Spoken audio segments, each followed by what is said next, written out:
ఆంధ్రప్రదేశ్ రాష్ట్రంలో విజయవాడలో వరదలు సృష్టించిన భీభత్సం మనందరికీ తెలిసిన విషయమే. దీంతో వరద సహాయక చర్యలను చేపట్టిన ఏపీ ప్రభుత్వం నిర్విరామంగా వరద సహాయక చర్యలలో పాల్గొంటోంది.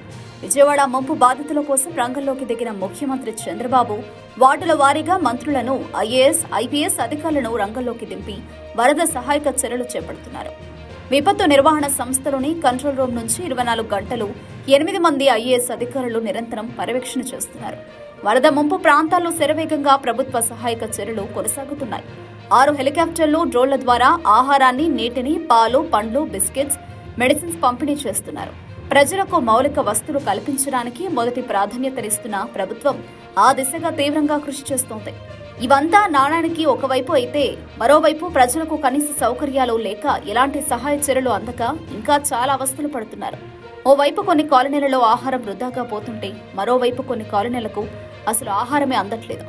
కానీ ఎల్లో మీడియా మాత్రం అందుకు భిన్నంగా ప్రజలకి అన్ని రకాలుగా చంద్రబాబు ప్రభుత్వం సహాయక చర్యలు అందిస్తుందని, అన్ని రకాలుగా ఆదుకుంటున్నట్లు, అందరికీ ఆహారం, మంచినీరు మరియు రేషన్ అందజేస్తున్నట్లు ప్రచారం చేసుకుంటోంది. కానీ క్షేత్రస్థాయిలో పరిస్థితి మాత్రం అందుకు పూర్తి భిన్నంగా ఉంది. మీడియాలో ప్రచారం జరుగుతున్నట్లు తమకు పూర్తిగా సహాయక చర్యలు అందించడంలో ప్రభుత్వం విఫలమైందని ప్రజలు ఆగ్రహం వ్యక్తం చేస్తున్నారు. ఏమాత్రం జర్నలిజం విలువలను పాటించకుండా ప్రవర్తిస్తోంది ఎల్లో మీడియా. క్షేత్రస్థాయి పరిస్థితిని సాక్షి మీడియా మరియు కొన్ని యూట్యూబ్ ఛానళ్లు బయటపడుతుంటే, ఎల్లో మీడియా మరియు కూటమి ప్రభుత్వ నాయకులు ఎక్కడా తమ బండారం బయటపడుతుందో అని భయపడుతున్నారంట. ఈ విధంగా నిజాలు బయట పెట్టేవారిని ఎల్లో మీడియా పేటీఎం కూలీలని అమ్ముడుపోయారని సంబోధించడం ఎంతవరకు సమంజసమో వారి విఘ్నతకే వదిలేద్దాం.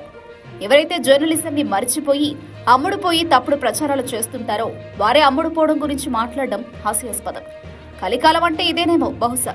ఏదేమైనా ఎల్లో మీడియా చాలా అడ్డంగా దొరికిపోయిందని, ఇక వారు చేసుకునే తప్పుడు ప్రచారాలను ప్రజలు నమ్మే పరిస్థితి లేదని రాజకీయవాదుల్లో వినిపిస్తున్న చర్చ. ఇదే జరిగితే గనుక ఇది ఖచ్చితంగా వైఎస్ఆర్ కాంగ్రెస్ పార్టీ అధినేత జగన్మోహన్ రెడ్డికి 1000 ఏనుగుల బలం చేకూరినట్లే అని చెప్పుకోవచ్చు.